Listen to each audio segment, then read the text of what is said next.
One of the great entrepreneurs in American history was also our greatest inventor, Thomas Alva Edison. Edison got thrown out of school as a youth because he got bored, frankly. And his mother, he had a wonderful mother who took her son under her wing, and eventually got a job at the railroad. And he was printing a little newspaper on the rail line. And then he also kept a little chem lab in the back on one of the cars until it exploded and blew up the car, and he was booted off, and he was booted off the train. It's funny how a lot of people can't see the potential from such greatness. He injured his hearing early on. He couldn't hear hardly anything. This was the inventor of the phonograph. But he was quite marvelous in being able to overcome his difficulties. This particular letter is written to Charles Clark, who was an associate of his, who wrote him a letter in 1930 towards the end of his life, reminding him of the efforts they went into in finding a filament for the light bulb, which was probably one of his greatest inventions. He invented the stock ticker when he was in New York as a young man. He invented the practical motion picture projector and movie camera, which invented the movie industry, basically. He invented a magneto battery, which was used in some of the first automobiles.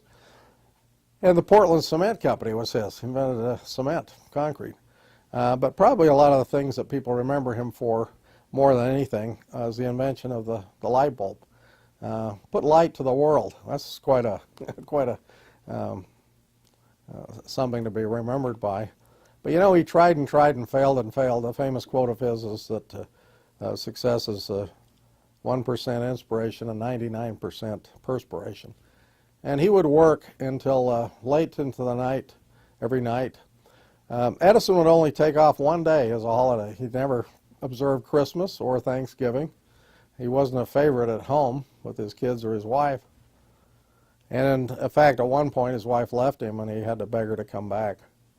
But he was a hard worker, and he knew that a lot depended, including hundreds of employees. He was very enterprising in the Menlo Park and Orange, New Jersey sites that he worked in, and did many of his, including improvements on such things as the phonograph. But at any rate, he was reminded that by this letter that he's responding to, of all the efforts, over 1,500, I believe, filaments. They were saved, every one of them. If you want to see them, they're on display at the Henry Ford Museum in Dearborn, Michigan, outside Detroit. In this letter, he says, Dear Clark, your interesting letter certainly deserves a thankful acknowledgement, but I've been somewhat dilatory in getting to it. My thoughts are so thoroughly concentrated on the complex questions arising out of my present investigation that it is sometimes difficult to think along other lines. I am glad you should have chosen to write your letter on the 50th anniversary of your becoming associated with me at Menlo Park. This date brings to my mind pleasant remembrances of the strenuous and interesting days and years that we subsequently spent together during the exploitation of electric lighting. Let me thank you for your kind wishes for my health and welfare, which are heartily reciprocated. I'm glad to learn that you are in good health and able to carry on day by day. Yours very truly, Thomas Edison. Now, the interesting thing about his signature, a lot of famous people have interesting signatures. His signature was on all the phonograph records and all of the things he invented for years, and it's called an umbrella signature, where the end of the signature comes up above his name.